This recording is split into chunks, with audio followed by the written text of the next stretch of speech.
All right, welcome everyone. Chris Petri here. Well, thanks so much for coming by on this video. We're going to talk about how do we create larger paintings. We're going to show you each step of the way. Basically, it starts with a smaller composition like this, where we actually create our drawing, our layout and design of our painting. We figure out the color scheme of the painting, what colors we're going to use. We get that all done into a small composition like this, and this happens to be about a 4-inch by 5-inch size rectangle. And once we have this completed, we actually move to the next size up, which is about twice this size. So this is about an 11 by 14, 10 by 14 size sheet of paper. So you're going to see how we do this. We'll break it down into, we'll unpack it and break it down into smaller parts where I kind of describe each step of the way as we go, working with the pencil sketch, the design first, color scheme, the colors we're going to use in the smaller painting, of course. And then once we do that, we'll get our larger sheet of paper and do the same process over again, copying right from this composition we made to start with, the same exact design and layout and colors. And then basically that's a great way of upsizing your paintings. And you can even take this painting here, use this as like your small composition, and then go to a larger full sheet of watercolor paper, which is about approximately 20 by 30 inches. So that's about double this size here. So it's just all a matter of game planning it and then executing the plan. All right, so we're going to do it right now, right here. In 2 seconds, we'll start. All right, we just saw our finished painting, and that's a large style painting. We're kind of covering in this video something very, very common with watercolor artists. Is usually a lot of watercolor artists, and you might also be familiar with this. When you start out, you tend to paint a little bit smaller, and so that's really a good thing. I think when you're starting out in watercolor, a really good game plan is to start working in smaller compositions first, get comfortable with those, and then as you're working, you can kind of work into larger and larger compositions and paintings, using larger and larger sheets of paper, larger brushes, as you're figuring out your style and getting more comfortable with watercolor painting and drawing, all these different things. So this is just a general idea of going from smaller compositions and paintings to larger compositions and paintings. Really a kind of just a basic understanding of it, the way I kind of feel I've learned it through the years. And hopefully I can just have some good tidbits of information here for you that you're going to actually be able to utilize as you're going forward in your watercolor paintings. So the first thing I would say is, I would say for number one on the list would be create a small composition first.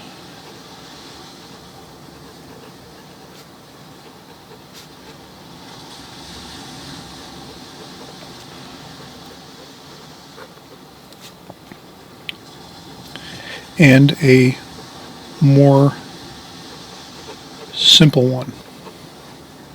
So by creating a small composition first, you can work out some things like, we could just say if you create a small composition first and more simple one, that's going to kind of accomplish a lot. First of all, if you're creating a smaller composition first, you can kind of work out your colors. So we could say work out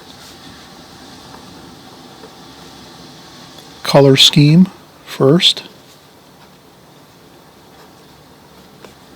and design.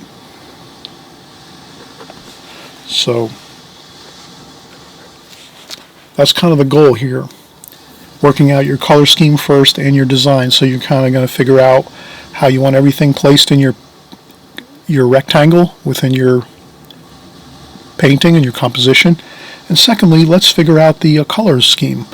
What are the colors you're going to use? Pick them out first, work on a small composition first, and that's what we're going to do. We're going to create a small composition first of the painting, and then we're going to take that small composition, that small painting, and then just transform it into a larger one by just taking the information that we have in the smaller composition first and creating the larger painting. And this is how most of all the great artists throughout time have always worked. So that's a great formula. You can't go wrong with it. Second thing is just a note on enlarge your brushes brushes, paper, obviously, and larger brushes, paper, and palette,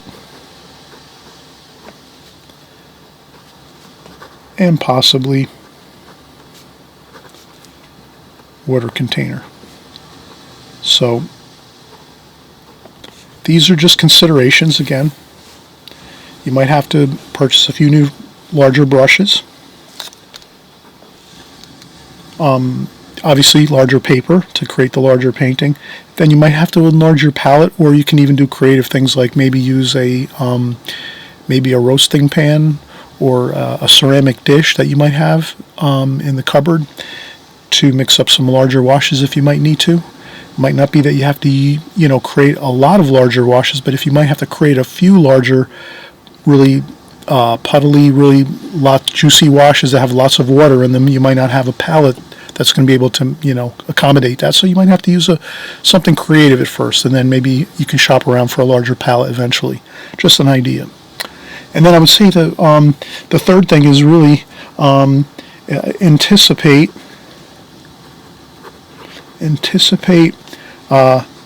painting in a quicker fashion. So I think when you go to a larger painting, you're going to have to move a little quicker, paint a little faster, move a little more quickly. Not a problem at all. If you're picking out a more simple design in painting, that is going to be a lot easier. If you're going to be going a little quicker, it's easier if it's something more simple. As far as your painting, the painting that you're going to choose to work on. And I know some of you like different subject matter, so you paint whatever your favorite subject matter is. I'm just going to happen to paint maybe like a coastal scene because I like, water and boats and the ocean and things like that. And I tend to really enjoy those probably the most out of any of my paintings. But you might have something different. You might like flowers or maybe cityscapes and things like that. Whatever it is you like to paint, try doing those when you're doing this transition from going to a smaller composition to a larger one. And that's really it. So what I'll do is I'm going to take a quick break, and then what I'll do is when we come back from the break, I'm just going to do a quick small composition of what we're going to do for our larger composition on this small sheet of watercolor paper right here. So we'll have this here. It's already set up here on the board, and what we'll do is we'll just kind of take our zoom on our camera and pull back. We'll pull back our view on our cam like that. And this is going to be our small composition first, and then we'll transition into the larger one. Okay? All right, so we're going to come right back in a second and create this first painting, and we'll go through the steps that you're going to have to take to get this one done, and then after that, we'll jump right into the larger painting. All right, so let's get started with our pencil sketch. So that's the first thing we want to do is lay out and pencil sketch first.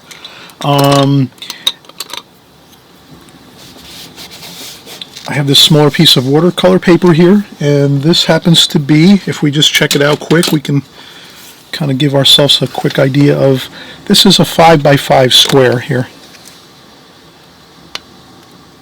5x5 square of watercolor paper, just to start out. And I'll trim it down to make our composition more of a rectangle, like this. So I'm going to make a rectangle here, like this. Okay, now maybe I can move in a little bit with my zoom lens.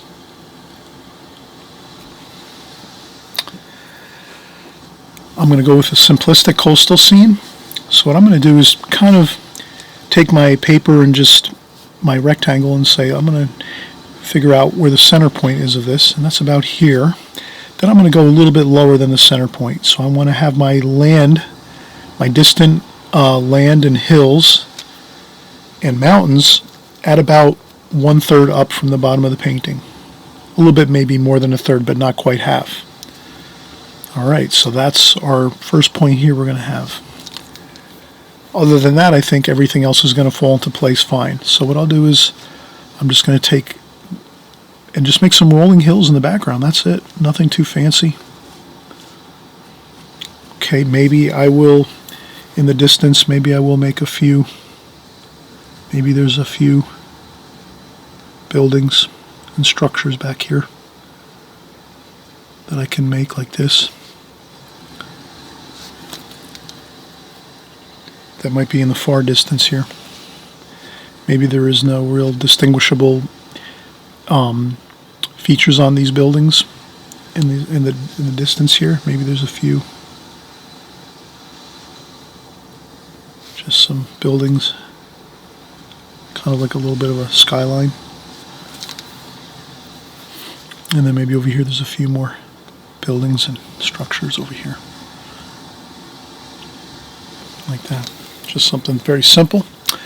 Then we'll get a little closer here, so we'll make a secondary horizon line here. So we have the distant rolling hills and mountains in the background. Then we're going to have another line here. That's going to be where the water meets that distant hills. And then in front of that, we're going to have a little bit of the grass and weeds, and there's some marshes and things around here, and there's the ocean. We're right next to the ocean here.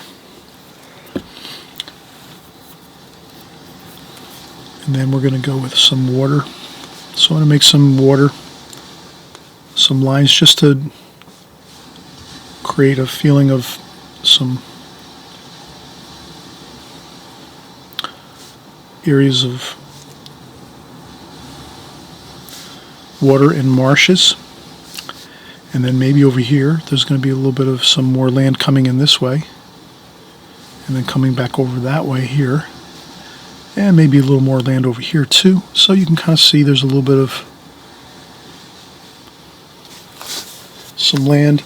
And then if you find that you're not happy with the way the land looks, you can erase a little bit and kind of make your own adjustments as you might like. Maybe this over here needs to be smaller, like this. I'm trying to avoid symmetry, things that are looking the same exact right next to each other. So if I have two pieces of like marsh or land jutting into my painting here, I want one to be small here and one to be large, if that makes sense. So just a little tidbit of that and kind of information of I'm thinking about design right now. And then maybe we'll make a boat over here that's closer to the land here. And we'll have a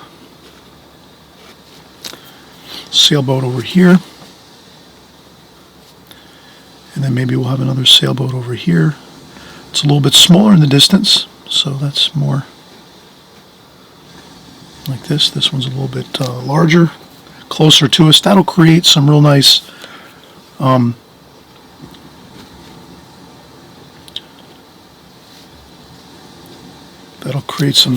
distance into the picture and three-dimensional quality of making things larger, closer to us, and as they go further into the distance, they're smaller. So we'll make another smaller sailboat over here too, like that. And we'll remember to keep the main mast of the sailboats taller here and smaller here.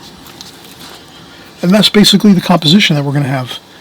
And there'll be some weeds and grasses and things, and we'll make some of those when we're painting, but this is the overall composition.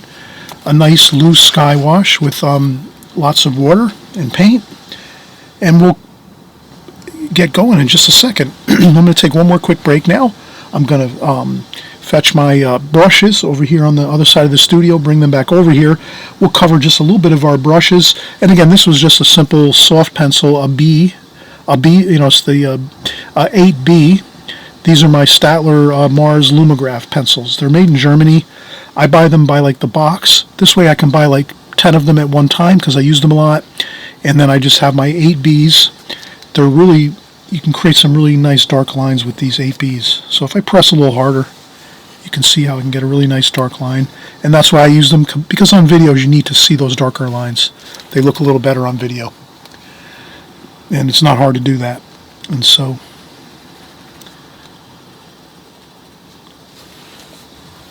okay, well, let's come right back in a second. All right, so we're coming back. We're going to start painting our small composition first. We're going to work out some colors, things like this. First thing I'll do is I will see if I can zoom out a little bit more. Maybe Maybe we can move this up a little bit here. Maybe I'll try to zoom in like this. Okay, we'll have that there. And what we'll do is we'll just kind of cover doing a smaller painting like this. We're going to use smaller brushes. So I have a few of my favorite brushes here. I have my Charles Reed travel brushes that I use all the time, or my Da Vinci travel brushes. Also I have a small Princeton number 3 round brush, which is very fine point. Also, for my larger painting, we're going to use, you can see how I'm going to use the larger brushes here. So these are going to be the same thing. I have a Charles Reed. This is a number 10 size. And I think this is a number 12 in the Da Vinci travel brush. And then this is a Da Vinci number 14. So these are all sable brushes, natural hair brushes that we're using, except for this fine point brush by the Princeton Art and Brush Company. This is a number 3, and this is a synthetic brush, and these are great too for fine points and things like that. But you'll see that these are the 3 we'll use for this painting, and then we'll use these 3 larger brushes for our larger painting. So you can already see these are the larger step up for larger brushes for the larger painting, and we're going to use these 3 for this. Okay, so I'll set the larger ones aside next to my art table here, and then what I'll do is I'll just take a quick bit of time here just to, I always like to tape down my palette. So I take some tape, some artist tape, and I tape down my palette. This way it doesn't move around. It's kind of confusing to be working on a palette that's sliding around and moving around, and it doesn't look good on video either. So if you're deciding to make some videos eventually, or in the process of creating some videos for YouTube or Rumble or Patreon, if you're deciding to maybe start creating some videos, one of the main things for video is you always want to have everything secure when you're working, so that nothing is sliding around and moving, because that really is, if you have stuff moving around and sliding around while you're videoing, oh, people dislike that very much. I've had people when I first started say that, so I right away knew that that was something that really bothered people that are watching out there. So always remember that. You can have things stable when you're painting, if you're creating a video, or just in general when you're working, you'd want to have things really nicely secure so that nothing slides around. You might have a brush stroke that goes off kilter when you're doing some painting if you're not taped down, your paper's not taped down correctly. So always remember to tape everything down securely before you start working. And that's about it. Now what we'll do is we're going to take our brushes here, and I'll take this larger one first here. This is a number, I think this is a number 8 or number 6 travel brush here. So what I'll do is we're just going to go in and get some cobalt blue and a little bit of raw umber. So we're going to have a blue and then a little bit of raw umber mixed in there just to kind of mellow out that blue a touch. Then what we're going to do is, I always mention with my paintings, with my water container I have over to the right hand side, so I have the right hand side over here, I have my water container like this, and then I have either paper towels or tissues like this. I either hold a tissue in my hand or I have paper towels like this, or even sometimes I'll set up a little sponge next to my water container like this. And the main thing is when you're painting like this, especially when you're doing smaller compositions, well, any composition, it's the same, we just want to take a little bit of water off the brush first before we go over and grab our paint and start mixing our paint, or just grabbing our paint and going in. So if you're going into the palette and picking up your paint, sometimes you won't even mix it in here first. You'll just go right in, get some paint, and come right over to your painting if you just want straight paint. If you want a little lighter wash, like a sky wash, well then yes, you'll take a little bit of paint, put it in the palette first, add a little water to it, make a nice wash like that, a more watery wash. But in any case, whenever you're rinsing your brush, you're always dabbing a little bit of water off and then coming over to your palette and doing whatever you have to do over here regardless. So that's always the main step you take when you rinse your brush off. before you go over to your palette, you're always touching a little bit of water off your brush. And that's it. That's really the main thing about rinsing your brush. So whenever you know, when you rinse your brush off, you're always going to just dab a little bit of that water off and then come over and do your work in your palette. So for here, I'm going to take my brush, rinse off my brush, get some water, take a little bit of water off that, and then put a little bit of fresh, clean water on the sky area. Again, I'll go over to my water container, pick up some more water, put it over here like this. And I'm just going to put the damp brush where the water is in the area here in the painting, where the water is, the waterway coming in. Some little tributaries in here. I'll put water there, dampen that up, and of course I've dampened up the sky a little bit up top here. And what I want to do is, as you'll see, we're going to let the water and the paint do its work, and we don't have to do too much work ourselves. We can just start putting the paint on the paper like this.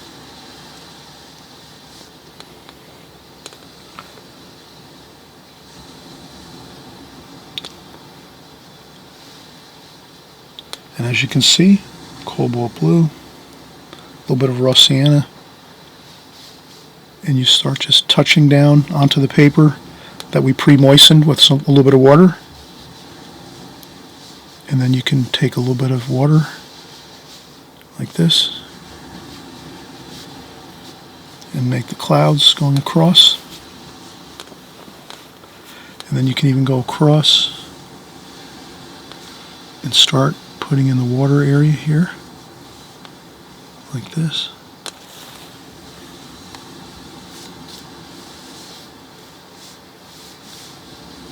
And a little more blue paint everywhere is not going to hurt. That's fine.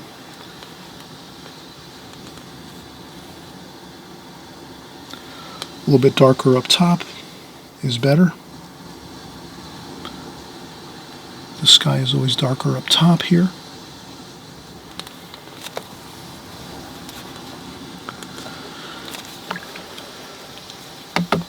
And that is it. So now the next thing is we have to let this dry. You can do two things. You can let this dry naturally for about an hour or two until you can touch it with your hand and it's completely dry, or you can use a blow dryer and dry it off a little more quickly for about 5 minutes, and that'll get you the same results. So it's all up to you whether you want to go quicker and use the blow dryer, or if you want to just let it dry naturally for an hour or two. And then that's the key though right now for this part of the painting. You definitely have to have this process of letting it dry 100% now. So you can do, again, two things: 5 minutes with the blow dryer, dry it all off, or two, let it dry for about an hour to 2 hours depending, and then once it's dry to the touch, then you can go back in and start. We'll do our secondary glazings over the top of this. And incidentally, we're using the glazing technique here, which is very important to kind of make the note of it, because you can sometimes paint, well, I paint either glazing technique or alla prima, and I cover that in my book. Incidentally, all my art supplies as well as my book, my newer book that I have, I created it a few years ago. My book is down below in the comments section, as well as all my art supplies, papers, brushes, paints, everything, all that good stuff. It's all on Amazon. I do all my shopping on Amazon. I hope you'll consider checking out some of the art supplies and things like that, and especially my book. My book covers the glazing technique and the alla prima technique and methods that I use in watercolor that describe it in really great detail. And you'll also have a video of my book, which is a 2-minute video that shows you all the paintings that I have in my book and the exercises that are in the front of the book. So you get a full 100% preview of my book right in the beginning of that 2-minute video in the description box down below in this video, in case you're interested in getting my book, because again, it covers in real great detail all of these things that we're covering here now. So in this video, I can't really cover as much detail as I can in a book. That's why I have my book, so you can use that as a supplemental study guide when you're creating paintings. And as well, it has over 60 great, beautiful paintings of mine, the best of my best paintings that I've created over the last 5 years or so. Those are in my book, and you'll be able to see all those paintings as well in that short 2-minute video. Before you buy the book, you want to see what's in there, don't you? I always know that a lot of times I can't see what's in a book before I buy it, and I get a little nervous. And then I sometimes won't want to buy something if I don't know the information in the book, like the pictures, what it's going to look like, so forth. But I always want to make sure I give you the best information I can. So again, my book down below will have that video so you can check it out. But it will cover all of these things that we're doing here. And this is the glazing technique covered completely in my book. And this is more or less getting that first wash on 100%, letting it dry 100%. So that it's completely dry, and then you go back in and you add your subsequent washes over the top, which we're going to do in just a second. Be right back. Okay, we're getting back started again. I use the blow dryer. It's now dry to the touch, our small composition, and that's fine.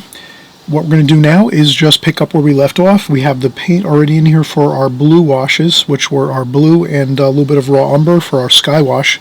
That flows right down into the painting, all the way across and into these tributaries here. Second thing we want to do is just go back in with some more raw umber, and we'll get that here started. And then maybe a little bit of yellow ochre here. And then also a touch of some sap green. So we're going to have a little bit of the green mixture in there, and then maybe a little more of that blue, which is the cobalt blue. So now we're just sort of getting some more green and more earth tones in. Maybe some burnt umber over here, some burnt sienna over here, maybe some more French ultramarine blue to get a little bit of a darker color there. Okay, so that's kind of our main goal right now, is we're getting the last bit of darker colors and mixes for the rest of the painting. So I rinse off my brush and I dry off some of the water, and let's say I'm going to start in the distant hills. So maybe with the distant hills we're going to go with the blue again. Maybe we'll add a touch of alizarin crimson to make a bit of a purplish color. So if you add a little bit of alizarin crimson to that blue that we had, the cobalt blue, and a touch of some raw umber, we can make that distant hills. And I just rinse off my brush, dry off a little bit of the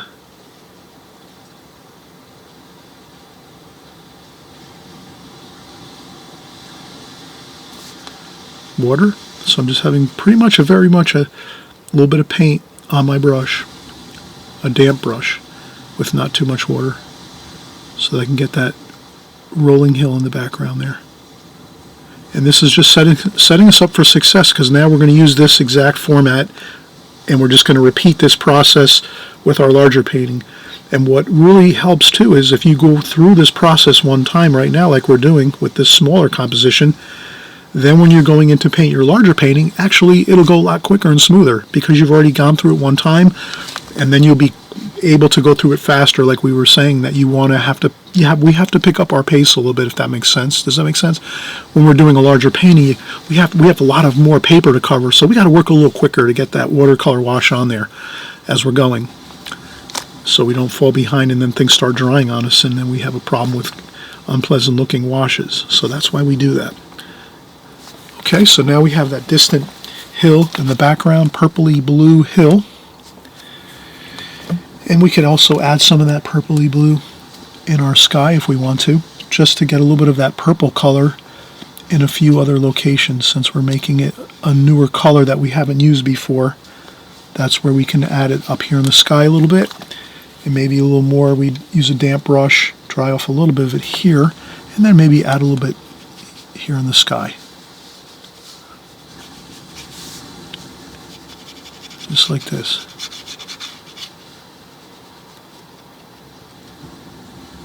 Okay, and a little bit in the water too. We'll add a little bit of that purpley blue in the water. Just a little touch of it though, not much. We just need to have a little bit of it here and there.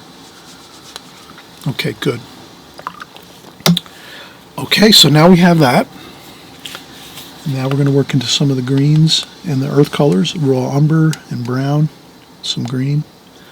And we'll start to work in our distant. So I rinse off my brush, dry off a little bit of the water, And then as I'm working this greenish mix here, I start to thin it out a little bit, like this.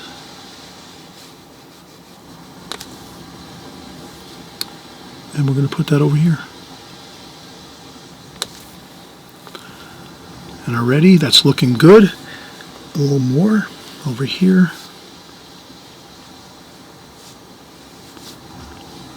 And then some more over here too. Like that. And then we just start to build our grasses and marshy areas and weeds, just like this, with our smaller brushes that we have here.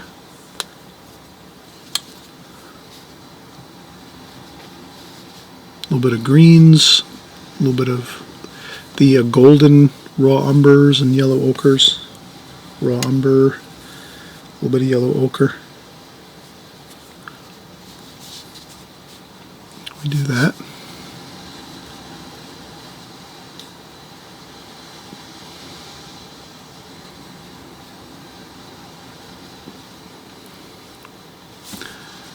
And a little more over here. Probably a little more darker colors, more vibrant and darker colors up close in our painting. And they get a little bit lighter as they go in the distance, so we can always remember that.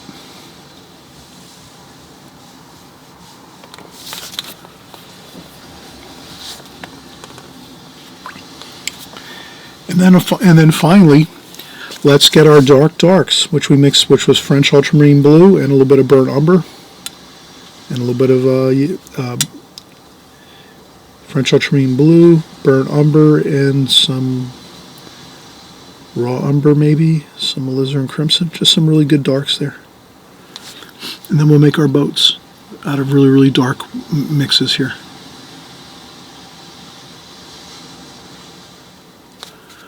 This. So we're just going to remember to have our nice boats in the distance here.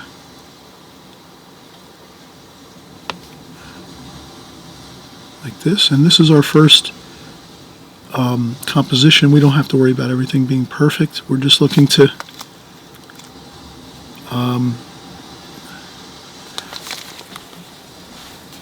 sort of lay out what we want to do here in our,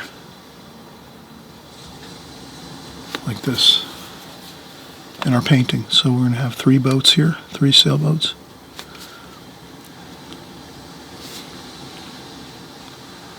Like that. And that's it. Okay. Perfect. We have our first small composition done of our larger painting that we're going to create. Let's let this sit and dry. And then as we go into our next painting, we're going to lift this up and set this across from us so that we have it as a guide for our next larger painting. So that's all you want to do, is have your first small composition figured out, where everything's going to be, your boats, your waterway, your distant hills and mountain range, as well as your sky washes and what colors you're using. And as long as you have all your colors worked out, you can just leave all your colors right in your palette. If you're going to use a larger palette at this time when you go to use your create your larger painting, that's fine too. You can have this palette, or you can just add another dish or anything like that. You might have another maybe a saucer or a dish you could put next to this palette if you need a larger area to mix more colors. But I think you should be fine if you have a palette looking like this size. You should be fine with painting the larger painting, and we'll show you how we're going to do that next. Okay, so we'll be right back and we'll get started with our larger painting. Alright, so we're going to keep working here, and we're going to just get ramped up here for our next larger painting. So we'll take our first composition we did, we'll set that in front of us over here on this, in our workspace here. I'm going to lift up this bit of printer paper I put on my finished watercolor paper here. So I have my finished watercolor paper already set up. It's actually a pad, a Fabriano Artistico extra white rough paper, watercolor paper. Great paper. I think I think Fabriano and Arches are probably my two favorite papers that I use, especially if I'm creating like finished gallery type paintings, or if I'm painting a painting for someone, creating some paintings for someone, something special for someone, or if I have a commission project where somebody's hired me to create paintings, or if I'm working at a higher level of professional quality, I always will use Arches or Fabriano. And I also use I think I use some other, like, let's see, what else do I use? Strathmore is pretty nice. They have some nice watercolor paper, fluid watercolor paper I use also. I think I use Buckingford once in a while. Some other paint, I think I use Arteza. Arteza is a pretty nice paper too, for practice. Arteza is pretty good actually. That's good for professional. Any watercolor paper, I think, most times that I use is going to really be. I could use it probably for any project, professional or just practice, because I always try to get the best paper I can that I can afford to work with, because paper is really crucial. Good paper is crucial to get good results with watercolor. If you're using a very inexpensive paper, you will struggle with that. It's just try to use the best paper you always can for your budget, and then you can't go wrong. Okay, so this is our finished painting here. So we have this, and then we're going to say to ourselves, all right, let's set this across from us over here. I don't have enough real estate over here to put this, I think, anywhere really. So I'm just going to set this across from me anyway. And you've seen it. You can you do a screen capture or a screenshot of the smaller composition we just had. So I'll just set it up across on my table here.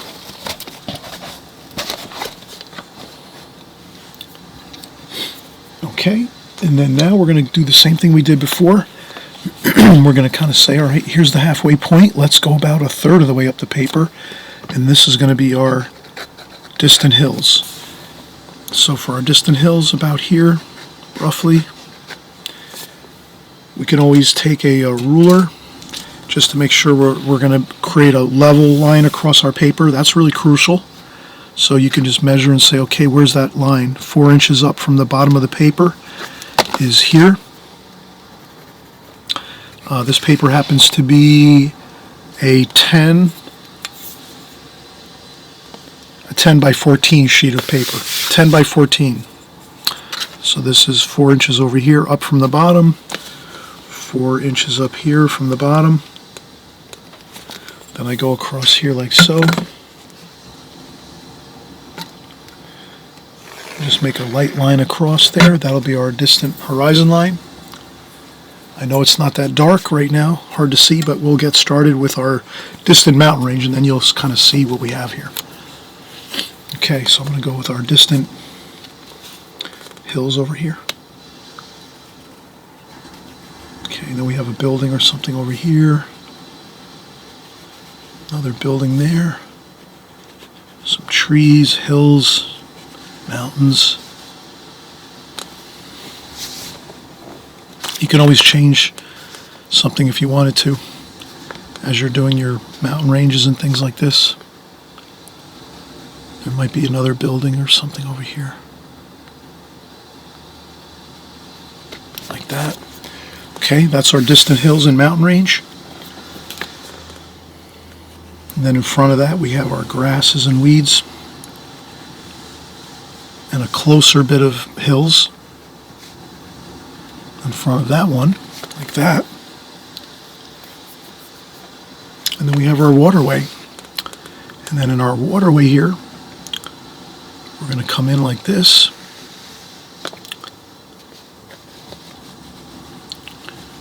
And we have a little bit of grass and marshes over here. And then this one comes over this way here. This. Then we have a little more grass and marshes over here like this, coming across this way. Like that. And then we have a little more coming over here like this. And then as we get over here, we see we have our boat here, our sailboat. Like that.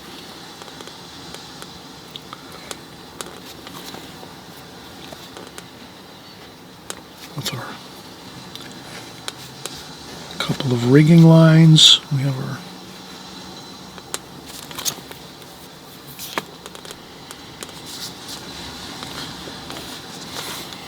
okay, and then over here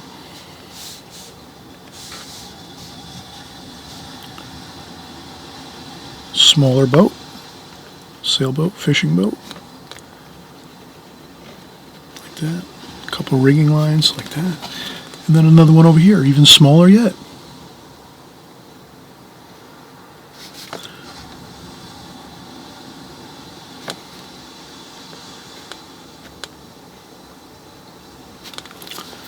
Okay, so I think we have pretty much, let's take another look here.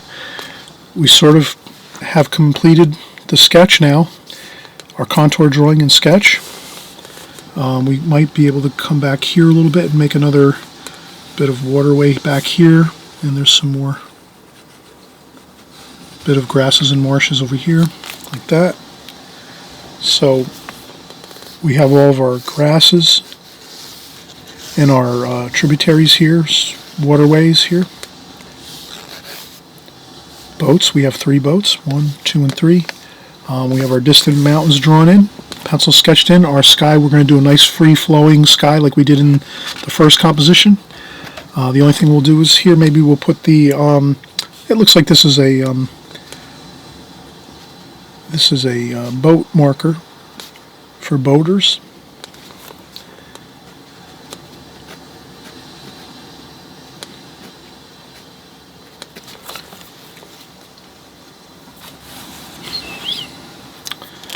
Okay, so looks fine.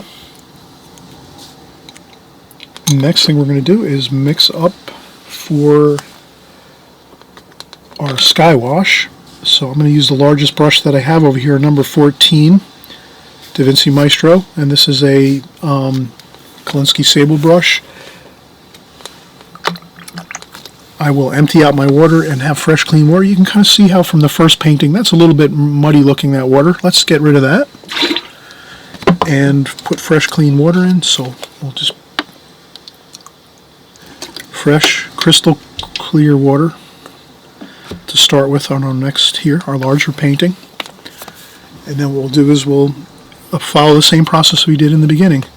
I just put lots of water on my brush and just get that water on the paper right now up here at the top of the painting like this. So I'm going to dampen the paper like this with plenty of water on my brush like this. And it doesn't have to be the whole entire paper. I would leave some gaps in there here and there. So leave some gaps of dry paper and then some areas where you have lots of water, and put more of the water up top. The more of, if you're going to put a little extra water on this, put it up at the top like that. And then you'll finish out with just a lighter bit of water coming down here along this area. And since we're doing this first glazing, you really don't have to worry. You could cover any of the watercolor paper at this point. But what I will do is I'll take water and dampen the areas that are the water here.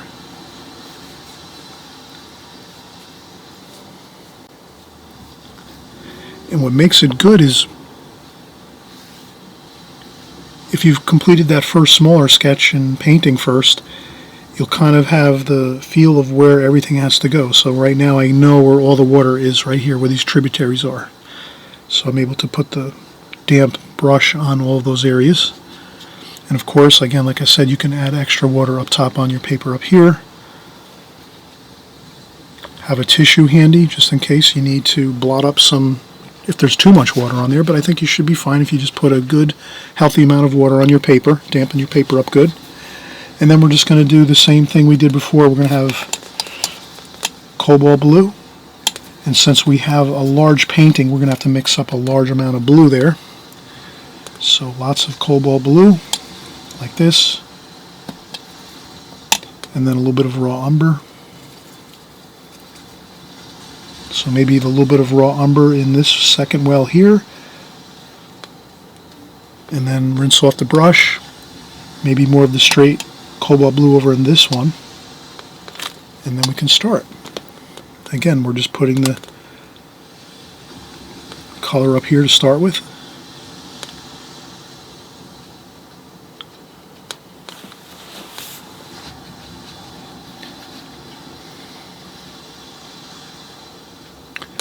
Now we're letting the water and the colors do the work.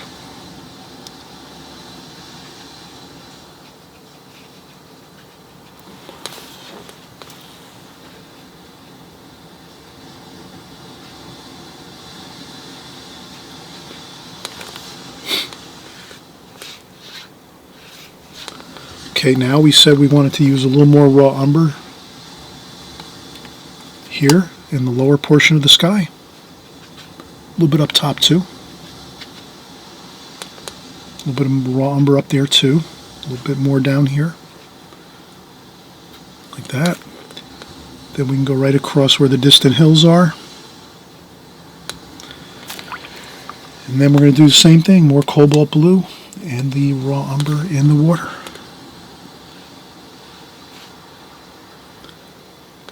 You can paint over the boats, over the grass if you want to a little bit. That's not going to bother anything.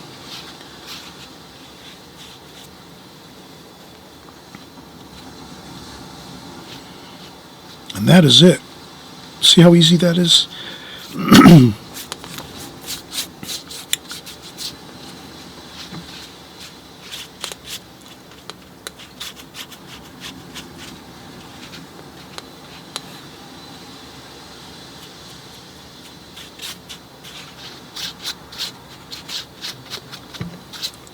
And if you paint over again the grass areas, that's fine. If you paint over the grass areas a little bit, you could leave some areas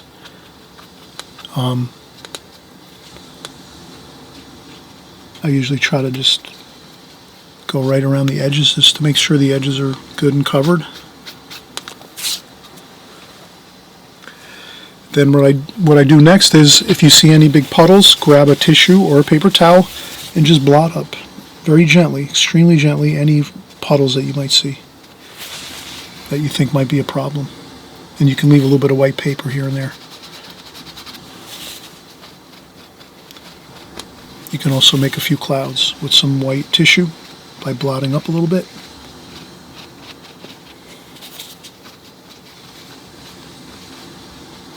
Like that. And that is it. Now it's just having fun and letting this wait to dry. You can again let this dry for 2 or 3 hours and come back, or you can use a blow dryer.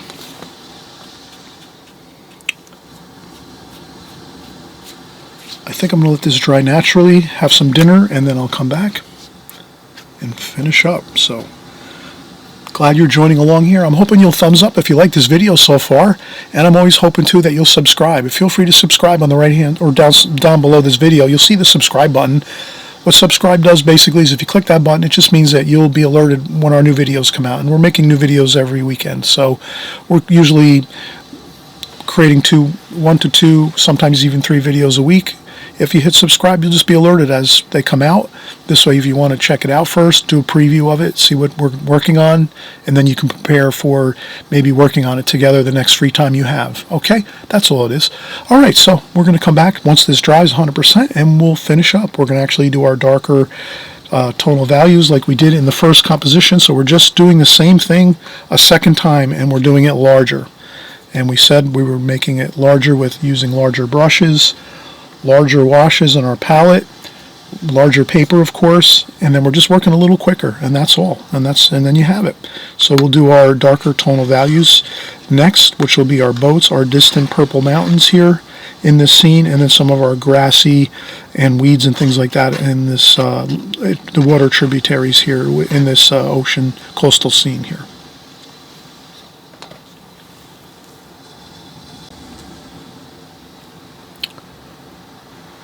Alright, so we let this dry 100%, and now you can see that it's dried to the touch 100%. The paper has no more buckles in it really. There's a tiny bit of buckling, but very, very minor. So it's probably 95% dry. And we're just going to continue now with doing our darker tonal values, our darker passages in this painting. And we were saying in the beginning that we were using our smaller composition first, to work from. So we created this first, and now we're working from this composition here. And let's see if we can just keep working through here. We're using larger brushes again. So when we started out, we were using brush sizes like this. Now we're using brush sizes like this, so that we can cover lots of ground as we go for this large painting here. And we said our finished painting here was 10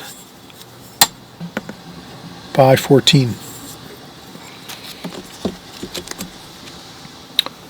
So I'll just I'll have a tissue in hand here to dry off the brush. Take a little bit of so I take some of that, I rinse off the brush, dry off a little bit of the water on a tissue. So we want to sort of keep a track of how much water's on the brush again. That's very important. So we use a little bit of raw umber, sap green. We'll keep some blue over here, our cobalt blue. Now what we'll do is we'll work down here a little bit. Let's get a little bit of alizarin crimson with some blue, some cobalt blue.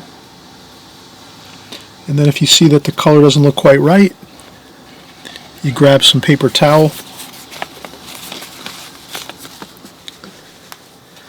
rinse off the brush again, dry off a little bit of the water on a paper towel, tissue, or a sponge, and then we go in and get some more cobalt blue, and then we add a little bit of alizarin crimson to that to get a little bit of a purple.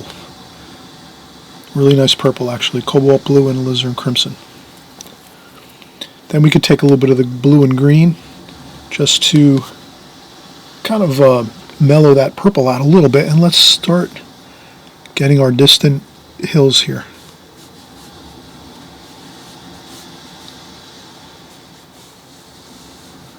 So I'm just being careful as I go across to stay along the pencil lines that we created.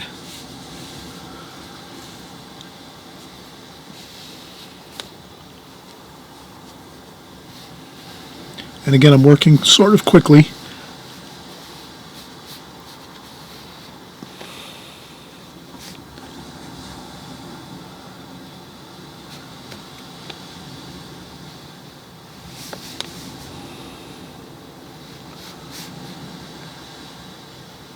Okay. Somewhat rapidly I'm working.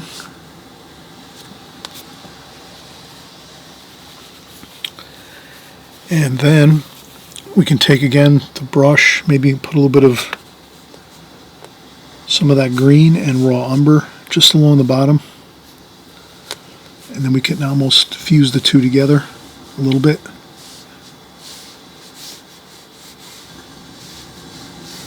A little bit of that green and raw umber, a little bit of burnt umber.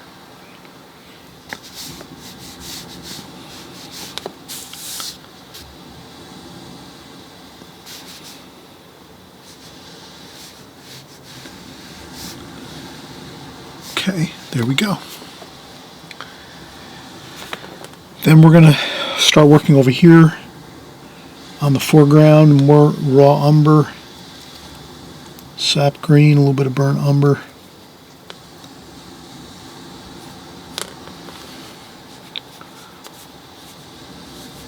There's some water there, so we want to leave that water there.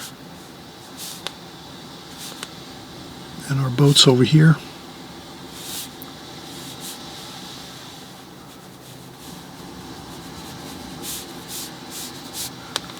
Okay, and then we're going to have the same idea over here.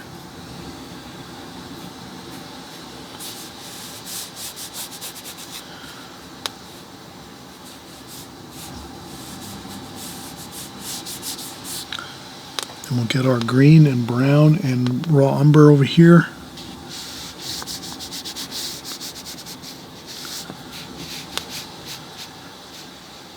And as you can see, we're sticking with that same game plan of just copying our smaller composition into this larger format.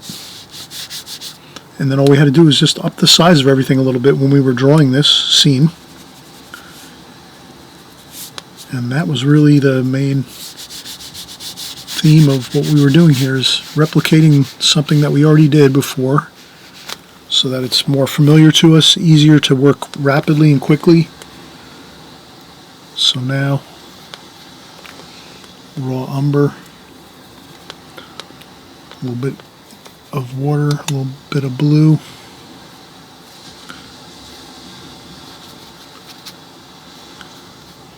Okay, a little more water here. I put a little bit of water in the palette here. Then we pick up some more raw umber, a little bit of cobalt blue, a little bit of green, sap green.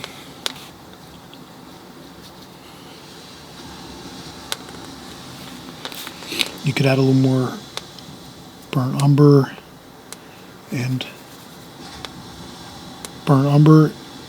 cobalt blue, a little bit of green, sap green, and you can just make this a little bit darker here.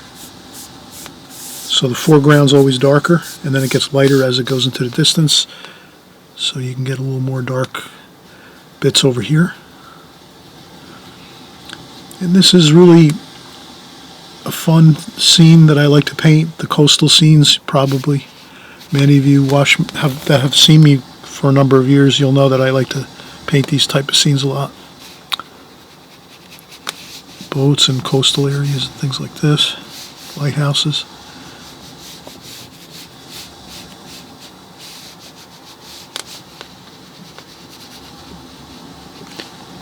But this is something I paint a lot, so I'm very comfortable with it, and I feel that it's more simple.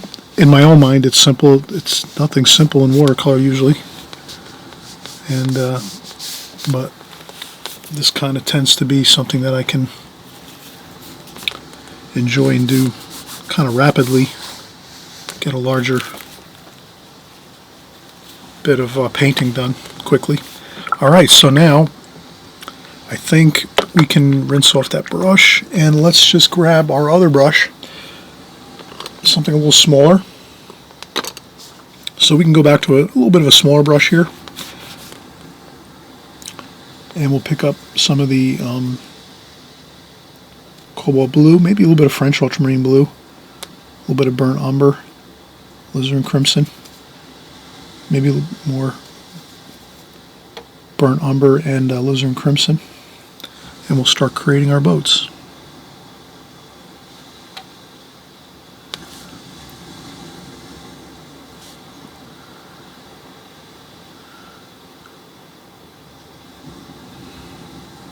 Okay.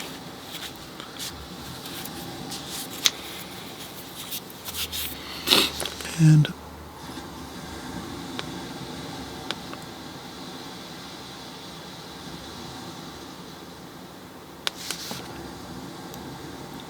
so we'll do all three boats at one time since we have all the dark paint on our brush. We can rinse off the brush, dry off a little bit of the water on a tissue, and maybe we can put a little reflection in the water like that.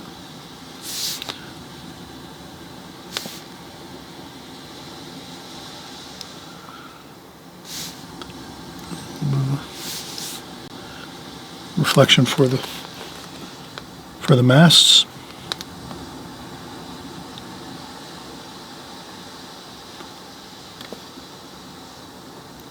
And I just carefully go a little bit at a time.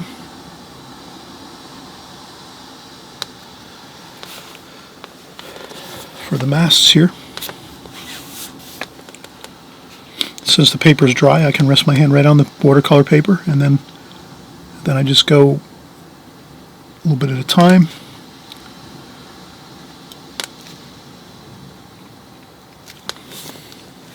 That. Same thing here.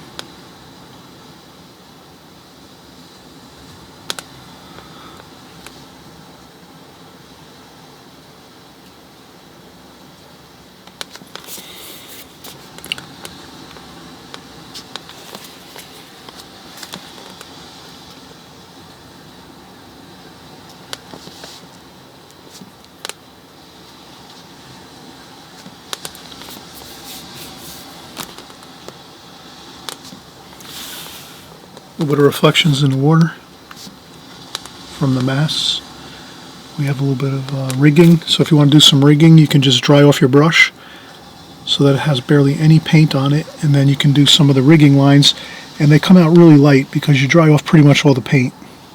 So all that's left is just a tiny bit of paint on there, and you can get those lines, those nice lines, the rigging lines on the boats. That one there you won't see much. It's too far in the distance to see any of the rigging lines, but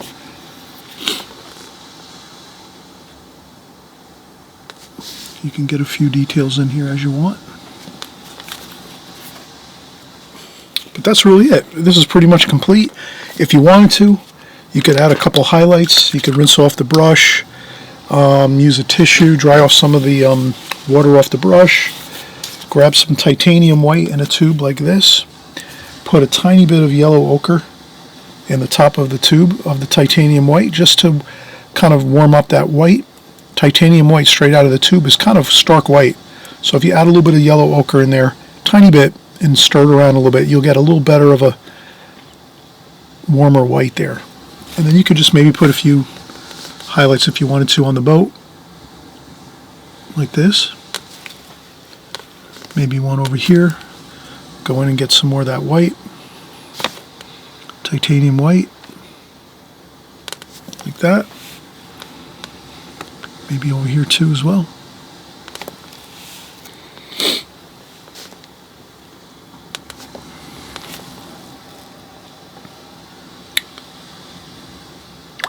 And voila, you have it.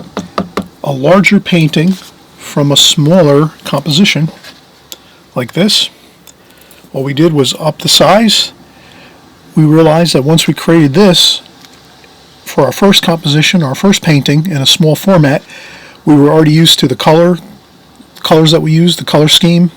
We were used to the drawing, so when we came to the point where we were going to create this larger painting, we already did this one first, and then we just basically recopied it, just made it larger. So everything just became a little bit larger as we did our drawing, and then now we're putting on the final bits of paint.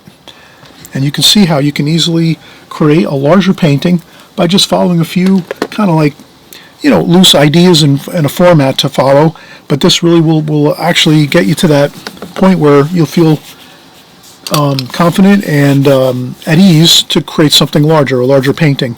And then you could take this idea too and go even larger. So you could create this painting and then make this double this size. So you might make like a 24 by 36 painting, which is probably doesn't even fit here in my my studio setup here that I have for YouTube videos.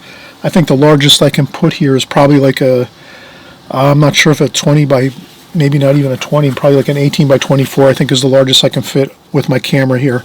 But this is an 11 by, I think this was, we said this was an 11 by 14, was it? It's a 10 by 14. So this is a 10 by 14 format. You could go double, 10 by 4, you could go 24 by 30. So you would just take this and then get the larger sheet out, and then just remember that you're having to go with even larger brushes to create that larger 20 by 30 painting of watercolor. So it's just a matter of starting here, bump it up to this next size here. Then once you have this size completed, then you can just move up to your next full sheet of paper, a full imperial size sheet of watercolor paper. I think that's 20 by 30. And then you just, create your painting the same way we did here, step by step. First glazing the light washes in the sky and over the water and everywhere else. Let it dry 100%, and then come back and do your distant hills with the purplish blue, and then our green and raw umber and some yellow ochre and sap green for our marshy areas here where there's some grass and weeds and things. And you could even add a few more little details to this if you wanted to. You could always take a hake brush like this, and you can dampen it up in some of our water here that we have. So now I've dampened up, I had put some water on my hake brush and splay out the hairs a little bit like this, and then we can go in here, get some raw umber in there, some of these colors too, yellow ochre, sap green. If you're going to make some weeds and things like this, you don't have to really, you just want to use the same colors that we used before. Nothing new. Then you just take your hairs of your brush and splay them out like this. And then here in the foreground you can make a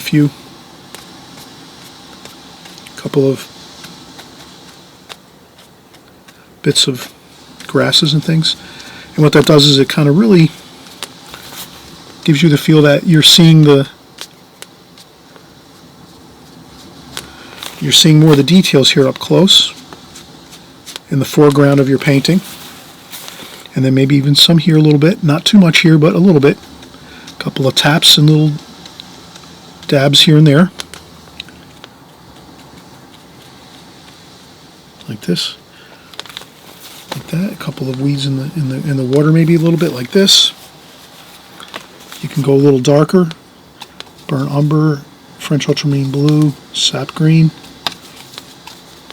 Splay out the hairs of the brush like this. Get them a little darker, like that.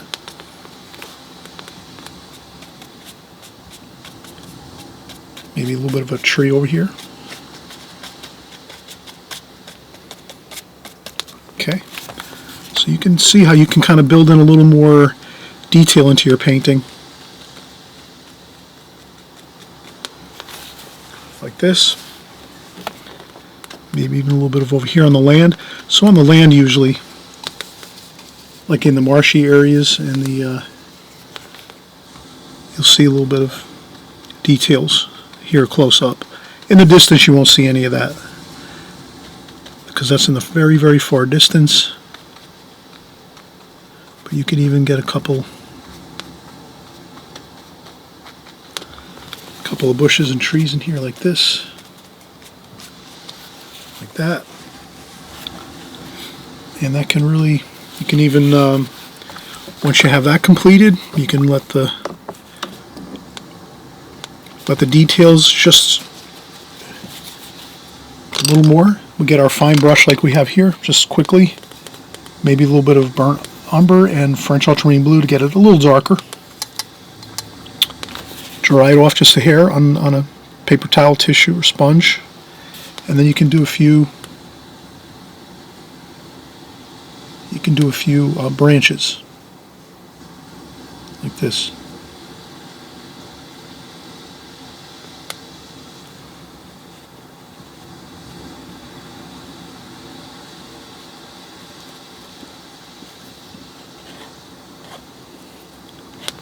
A couple fingernail scratches here and there just to get it maybe a look of some of the tree trunk or this bush here.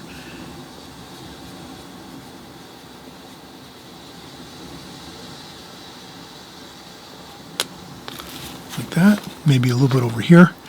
And this really adds some really nice three-dimensional quality to your painting. If you can get a few of these in, then the next thing you know, you're feeling like you're here in the scene and you're close up here. You're close up to the bushes and the weeds and the trees and things like this. And you're looking at that and you're seeing it clearly. It's there. And then far in the distance here across the water, that's the far distant hills and land over there, and that's much more relaxed looking, mellow. Colors are cooler, and so we kind of have that idea of cooler colors are in the distance and lighter, darker, richer colors and more warmer colors are in your foreground. They tend to be a little warmer and they have more richness to them and color and darker tonal values. And the lighter tonal values are in the background, in the back distance. Alright, so we will see you on the next video. Thank you everyone for coming by. And again, hopefully this video will give you some insights into painting larger. Watercolor, again, if you're just starting out, welcome to the watercolor journey. If you're just starting out painting watercolors and you've never painted before, perfect time. You just do a lot of smaller compositions like this, and then as you're getting comfortable with your smaller compositions, your color schemes, your drawings, then you start bumping up your sizes a little bit and you start branching out and doing some larger works. You could start with larger works right from the start, but I would say it is easier to start small and work your way to larger paintings as you go.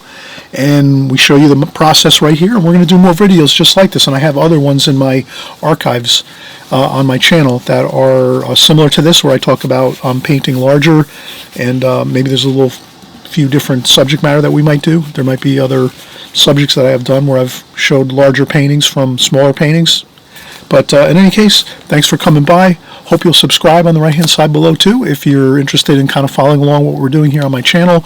We're having a great time with watercolors, constantly working every week, week after week, month after month, and year after year. We're here painting. Glad you're here joining along. Everyone's doing a beautiful job here. Great work, and we'll see you on the next video.